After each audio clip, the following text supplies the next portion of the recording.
Muy bienvenidos sean todos ustedes. La verdad es un gusto compartir pues este momento, esta rueda de prensa aquí con todos los medios que los saludo con mucho afecto. Ya algunos conocidos, pues otros hemos tenido ya ruedas de prensa anteriores. Esta es la número 11 que venimos haciendo. Y entonces, bueno, pues ya con algunos de ustedes hemos tenido alguna participación. Aquí, como comentó el distinguido y amigo licenciado Carlos Jiménez, que yo aprecio mucho, pues mi nombre es Romeo Palacio Suárez. Actualmente represento a la Asociación Nacional de Profesionales en Resiliencia, coordinando la región sur-sureste. Y entonces el motivo principal que nos trae estar reunidos el día de hoy, pues es un tema muy importante que está en los ojos de todo México, ¿no? Es el tema de las inundaciones. Hemos visto cómo 5 estados de la República estuvieron bajo el agua con grandes daños, víctimas.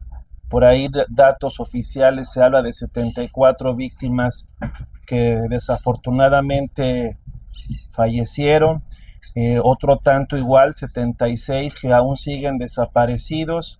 En nuestro querido estado de Chiapas, pues no ha sido tampoco la excepción. Hemos tenido también inundaciones, daños.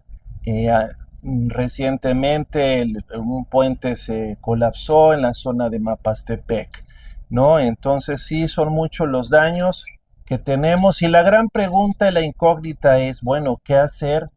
¿Qué se tiene que hacer? ¿Qué debieron haber hecho las autoridades? ¿Realmente estamos haciendo lo correcto? Mucho se habla si esto se pudo o no haber prevenido, si sabíamos que íbamos a llegar.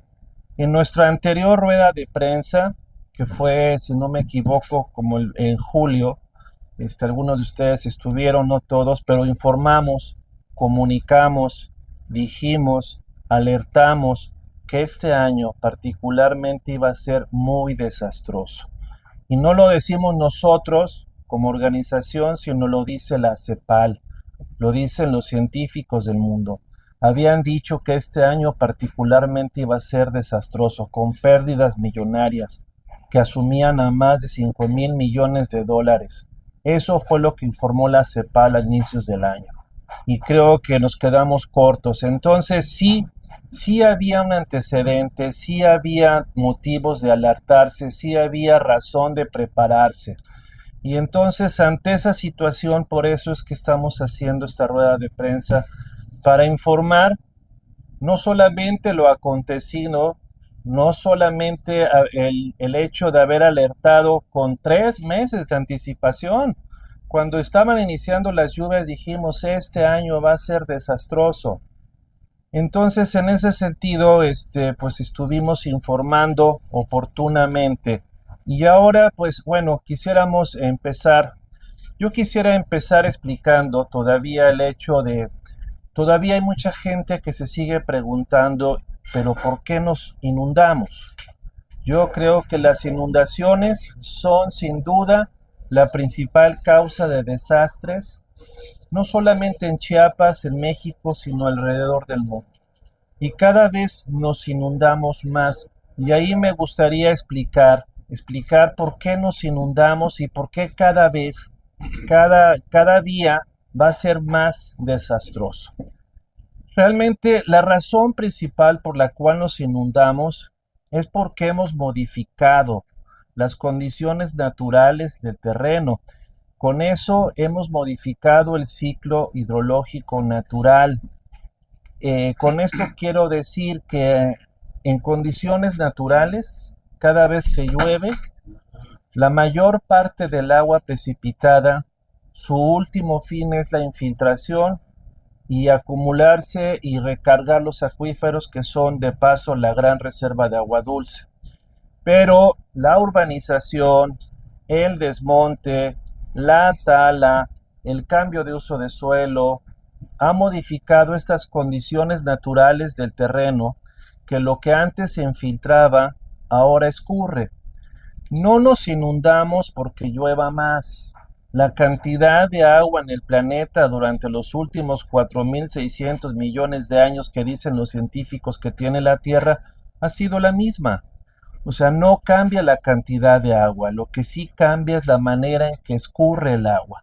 Entonces, cada vez que llueve, esa agua que antes se infiltraba y recargaba los acuíferos, ahora escurre de manera superficial y ese escurrimiento superficial se multiplica 2, 3 o 4 veces más. ¿Qué provoca este excedente de escurrimiento de agua superficial?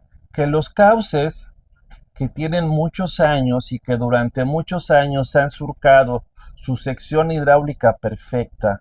Yo siempre he dicho que la mejor ingeniera del mundo es el agua. ¿Por qué? Y digo ingeniera porque el agua es femenino. Le ponemos el artículo el, pero realmente el agua es femenino. Porque durante muchos años el agua ha calculado lo que ningún ingeniero lo ha hecho, la sección hidráulica perfecta que requiere para condiciones de estiaje y para condiciones extraordinarias. Pero el hombre se ha metido dentro de toda esa ecuación que ha desarrollado el agua y hemos desbaratado sus cálculos y entonces ahora hay un flujo de agua excedente que provoca la urbanización, la tala, el desmonte, el cambio de uso de suelo y eso hace que cada vez los cauces, así como el río Cazones en Veracruz que se acaba de desbordar, fuera insuficiente. Y con el paso del tiempo todos los ríos se van haciendo insuficientes, insuficientes, insuficientes. El río Sabinal, que lo tenemos aquí atrás, lo han tenido que ensanchar y ensanchar, y la tendencia sería volverlo a ensanchar. Entonces, esa es la parte, esa es la razón principal por la cual nos estamos inundando, porque hemos modificado el uso del suelo, hemos modificado las condiciones naturales del terreno. Y eso hace que los escurrimientos superficiales se dupliquen, se tripliquen, se cuadripliquen. Sí es cierto que el cambio climático ha hecho que las lluvias sean más atípicas, que tengamos eventos extraordinarios quizás con más frecuencia. Sí es cierto que la basura cuando llega a las alcantarillas forma tapones y eso también son factores que propician las inundaciones. Pero la razón principal, y eso lo quiero enfatizar porque a veces como que no logramos entender que la razón principal de las inundaciones es por la modificación de las condiciones naturales del suelo.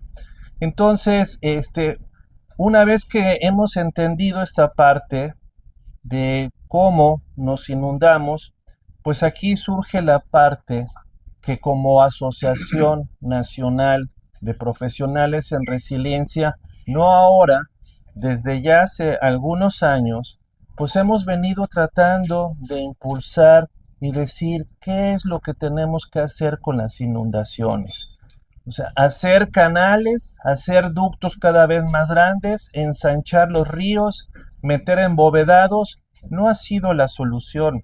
No ha sido la solución porque eso nada más traslada el problema de un punto hacia otro. Si hacemos más grande el arroyo, pues aquí no nos vamos a inundar, pero aguas abajo vamos a inundar a los que viven abajo. Si metemos un tubo y desahogamos abajo, quitamos el agua de un punto y lo llevamos al otro.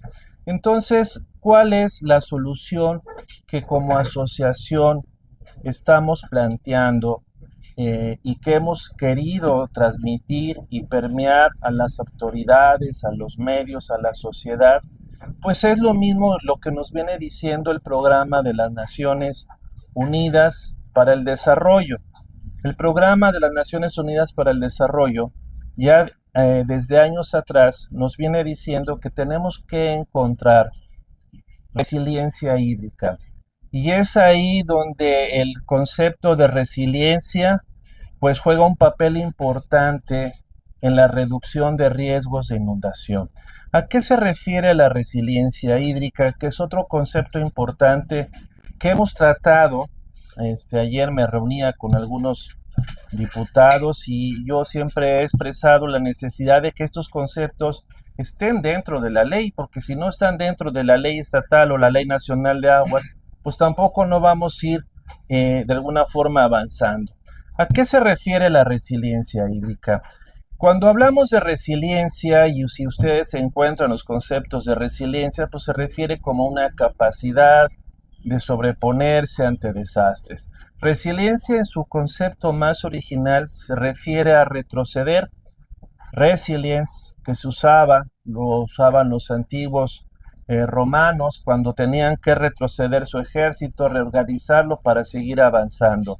Resiliencia también es un concepto físico que tiene que ver que los materiales recuperen su posición original después de haber aplicado un esfuerzo. Entonces, resiliencia es volver a regresar a las condiciones. Con resiliencia hídrica, ¿qué es lo que estamos buscando? Que el ciclo hidrológico, que es el que mueve el agua dentro de nuestro continente, regresa a sus condiciones originales, a hacer que el ciclo hidrológico funcione como funcionaba hace 60, 80 o 100 años, cuando no había un impacto tan grande sobre el terreno, sobre el suelo, cuando no había un exceso de urbanización, tala, y entonces eso es precisamente lo que estamos queriendo impulsar, proponer y decirle a las autoridades y decirle también aquí a los medios presentes que tenemos que buscar soluciones en la resiliencia hídrica. ¿Y cómo son esas soluciones en la resiliencia hídrica? El mismo programa de las Naciones Unidas para el Desarrollo nos dice que esas soluciones tienen que ser basadas en la naturaleza. La naturaleza nos ha enseñado que hace su trabajo, qué es la función que hacen los árboles, los bosques, las selvas cada vez que llueve. Los árboles retienen, captan el agua, la almacenan, luego la evapotranspiran y hacen que solo una pequeña parte del agua escurra. Nosotros hemos ido desmontando para tener desarrollo urbano, para tener áreas agrícolas, para tener áreas urbanas, porque no podemos frenar el desarrollo. Y entonces hemos modificado las condiciones naturales del terreno. Y entonces el programa de las Naciones Unidas nos dice soluciones basadas en la naturaleza. Aquí habría que diferenciar entre soluciones basadas en la naturaleza y soluciones en la naturaleza. Si yo quisiera componer una cuenca y decir tengo una solución en la naturaleza, tendría que quitar toda la urbanización y volver a plantar arbolitos y volver a regenerar. Que eso es complicado porque no podemos quitar las construcciones, no podemos quitar las edificaciones, pero sí podemos hacer soluciones basadas en la naturaleza. ¿Qué es una solución basada en la naturaleza? Ya dijimos, una solución en la naturaleza sería pues repoblar de arbolitos y tener las condiciones como hace 50, 80 o más años. Y una solución basada en la naturaleza es hacer acciones que asemejen lo que hace la naturaleza. Si los arbolitos son capaces de captar agua, de almacenarla y luego evaporarla, podemos hacer ese tipo de soluciones. Por ejemplo, simplemente si captamos las aguas de un edificio, si captamos las aguas pluviales y las metemos a una cisterna. Eso es una solución basada en naturaleza. No quiere decir que estoy poniendo un arbolito para que haga eso, sino estoy haciendo una obra civil que asemeja lo que harían los árboles. Entonces, eso es lo que tenemos que ir buscando, soluciones basadas en la naturaleza para poder revertir el efecto que ha provocado la urbanización, el desmonte y la tala en el cambio de régimen de escurrimiento. Realmente las inundaciones obedecen a que hemos modificado el régimen de escurrimiento. Aquella agua que antes se infiltraba, ahora escurre de manera superficial, nos inunda, nos ahoga y se va al mar y se pierde. Y luego viene el siguiente año y resulta que no hay agua. El siguiente año sin duda vamos a tener problemas de sequía serios, donde la gente va a decir prefería la inundación que estar sin agua. Entonces, es ahí donde tenemos que ir cambiando algunos paradigmas, como lo hemos dicho ya en otras ocasiones. Es lo más complicado a veces es cambiar un paradigma cuando tenemos una forma de hacer las cosas y hemos visto que esa forma de hacerlo no tiene los resultados esperados. Tenemos que ir cambiando de paradigmas a nuevos enfoques. En este nuevo paradigma, en este nuevo enfoque, es precisamente lograr resiliencia hídrica con soluciones basadas en la naturaleza, con un enfoque sistémico donde tenemos que analizar toda la cuenca, porque todos formamos parte de la cuenca donde estamos y todos somos responsables de lo que en la cuenca sucede. Entonces tiene que ser un enfoque sistémico, un enfoque integral, un enfoque holístico, con un análisis por cuenca. Tenemos que ir estudiando las cuencas y ver de qué forma podemos revertir el efecto que ha provocado la urbanización, el desmonte, la tala. Entonces, con esto podemos, lo que hemos propuesto ya en algunas cuencas urbanas acá en Tuxtla, en el caso Pomarrosa, que también es un tema, en el caso El Bambú y otras cuencas, hemos dicho que a través de un sistema de manejo y control integral del agua, que es otro de los conceptos que estamos queriendo impulsar, que esté dentro de la legislación, que a través de un sistema de manejo y control integral del agua podamos revertir todo este efecto. Es decir, si tenemos una cuenca pues de cierto tamaño, yo puedo ir controlando el agua desde la parte alta, la parte media, la parte baja, de tal forma que cuando llegue a la zona planita urbana, el agua llegue dosificada, el agua llegue regulada, no nos inunde y le dé tiempo al agua a infiltrarse. Eso es lo que hemos venido trabajando, eso es lo que hemos venido impulsando desde la Asociación Nacional de Profesionales en Resiliencia.